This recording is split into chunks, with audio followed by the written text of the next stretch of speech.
Uttar Pradesh police का operation लंगड़ा जारी है। मुठभेड़ के बीच गाजियाबाद में 2 बदमाश गिरफ्तार हुए और कब्जे से 1 तमंचा कारतूस लूट की 3 सोने की चेन भी बरामद की गई।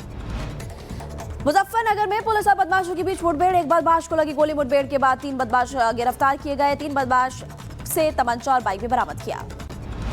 उत्तर प्रदेश के हापुड़ में तेज रफ्तार स्कॉर्पियो ने टोल टैक्स पर लगे बैरियर को टक्कर मारी। बाल बाल बचे टोल टैक्स कर्मी और स्कॉर्पियो कार सवार युवक ने फेमस होने के लिए वीडियो बनाकर अपने फेसबुक पर शेयर किया। महाराष्ट्र के ठाणे में चौंकाने वाली घटना सामने आई है, जहां पर 2 लड़कों ने एक मोबाइल दुकानदार को विवाद के बाद चाकू मारने की कोशिश की और दुकान में तोड़फोड़ भी की। घटना कैमरे में कैद हो गई।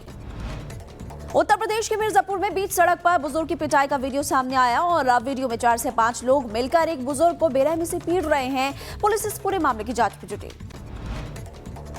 यूपी के बुलंदशहर में एक युवक को दबंगों ने दौड़ा कर पीटा। लात, घूंसों और लाठी डंडों से घेर कर बेरहमी से पीट लिया और पीड़ित की शिकायत पर 20 अज्ञात हमलावरों के खिलाफ केस दर्ज किया गया। यूपी के एटा में बिना ड्राइवर दौड़ने लगा ट्रैक्टर, बाइक को रौंदते हुए बिजली के खंभे से टकराया। बाइक सवार युवक बाल बाल बचा। घटना का फुटेज सामने आया।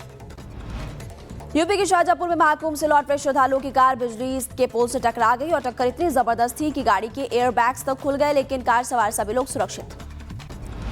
जम्मू कश्मीर के साबा में आतंकियों के खिलाफ एक्शन लगातार जारी है। हथियार बरामद किए गए। AK-47 राइफल की एक मैगजीन भी बरामद की गई। 29 जिंदा कारतूस और विस्फोटक पाउडर भी मिला। जांच कर रही है जम्मू कश्मीर पुलिस। और जागो उठा भारत में सबसे पहली खबर आपको बताते हैं। 9 दिन बाद रमजान का महीना शुरू हो रहा है, लेकिन इस पर कांग्रेस ऐलान के बाद अभी से विवाद होने लगा है।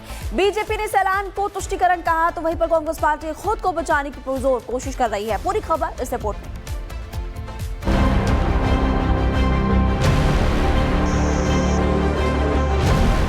आया रमजान। और जागो उठा भारत में सबसे पहली खबर आपको बताते हैं। 9 दिन बाद रमजान का महीना शुरू हो रहा है, लेकिन इस पर कांग्रेस ऐलान के बाद अभी से विवाद होने लगा है। बीजेपी ने इस ऐलान को तुष्टीकरण कहा, तो वहीं पर कांग्रेस पार्टी खुद को बचाने की पुरजोर कोशिश कर रही है। पूरी खबर इस रिपोर्ट में।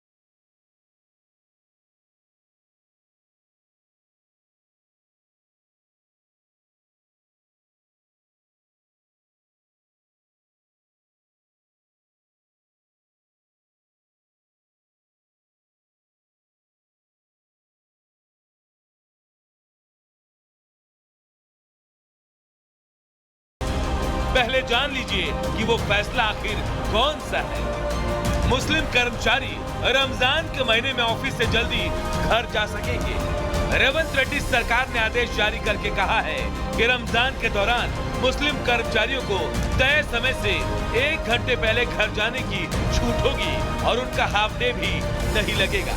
यह आदेश तेलंगाना के सभी मुस्लिम कर्मचारियों, शिक्षकों, बोर्ड, निगमों और सार्वजनिक क्षेत्र में काम करने वाले मुस्लिम कर्मचारियों पर लागू किया गया है।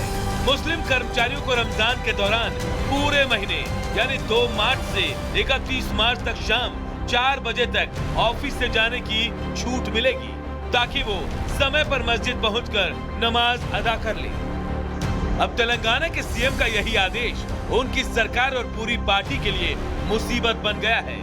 बीजेपी ने इस मुद्दे पर तुष्टीकरण का आरोप लगाते हुए कई सवाल उठाए हैं। मैं तेलंगाना सरकार से पूछना चाहता हूं कि सिर्फ एक धर्म विशेष के लोगों को धर्म के धार्मिक पर्वों को मनाने के लिए छूट और दूसरे धर्म को कोई छूट नहीं, ऐसा रवैया क्यों? राहुल गांधी भी जवाब दें कि एक धर्म के लोगों को छूट, हमारे नवरात्रों में हमें छूट क्यों नहीं? सिर्फ तुष्टीकरण की राजनीति। देश ने इसे नकार दिया है। देश के युवाओं ने, और मैं यहाँ पे बोलना चाहता हूँ सभी धर्म के युवाओं ने, जिस धर्म को खुश करने के लिए वो कर रहे, उस धर्म के युवाओं ने भी उनकी बातों को नकार दिया है। क्या कभी राज्य सरकार ने नवरात्रि, दुर्गा पूजा, करवा चौथ या अभी जो 144 वर्ष बाद जो महाकुंभ चल रहा है, उस महाकुंभ की व्यवस्था में कभी कोई सुविधा शिविर भी लगाया? अनेक दशकों से आप मुस्लिम अपीजमेंट की पॉलिसी करके हिंदुओं को 2म दर्जे का नागरिक बनाने की आपने भरपूर कोशिश कर ली,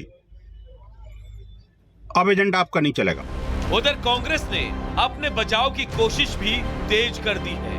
पार्टी ने बीजेपी के हमलों का जवाब देते हुए कहा कि बीजेपी के पास कोई काम नहीं है।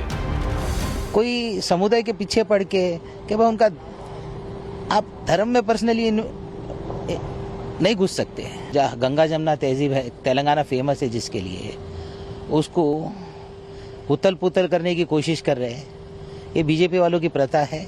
ये प्रथा दूसरे स्टेट्स में कर सकेंगे, बना लिया। तेलंगाना में तो इनसे ये ना हो पाएगा, और होगा तो भी हमारी सरकार है, रेवंत रेड्डी जी है, उनको बरोबर से देख लेंगे।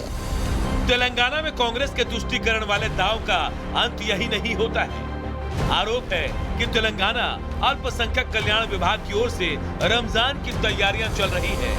ऐतिहासिक मक्का मस्जिद और शाही मस्जिद में कार्यक्रम होने वाले हैं। बताया तो ये भी जा रहा है कि तेलंगाना के कांग्रेस सरकार की ओर से 2000 किलो से ज्यादा खजूर मस्जिदों में दिए जाने की तैयारी है। अब वो दिखता है कि वोट बैंक के चलते किस प्रकार से किस हद तक जा सकते हैं, और वोट बैंक की अपीसमेंट, मतलब मुस्लिम वोट बैंक की अपीसमेंट के चलते किस हद तक जा सकते हैं। कभी ऐसा किसी और धर्म के लिए तो कभी वह उन्होंने न किया ना करेंगे, सिर्फ मुसलमानों के लिए इस प्रकार की छूट क्यों? आप खुद अंदाजा लगाइए कि वोट बैंक की राजनीति कहां तक पहुंच गई है, और नेता अपने वोट बैंक को खुश करने के लिए समाज को किस तरह से बांटने में जुटे हैं। देखना होगा कि इसे लेकर कांग्रेस की ओर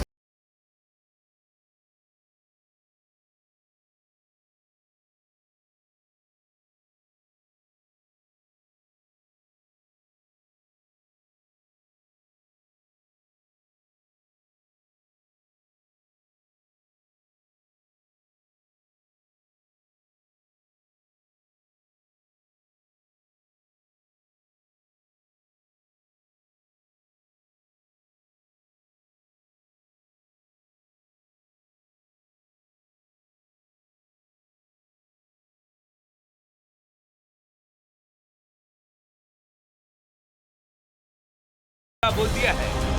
पहले जान लीजिए कि वो फैसला आखिर कौन सा है। मुस्लिम कर्मचारी रमजान के महीने में ऑफिस से जल्दी घर जा सकेंगे। रेवंत रेड्डी सरकार ने आदेश जारी करके कहा है कि रमजान के दौरान मुस्लिम कर्मचारियों को तय समय से 1 घंटे पहले घर जाने की छूट होगी।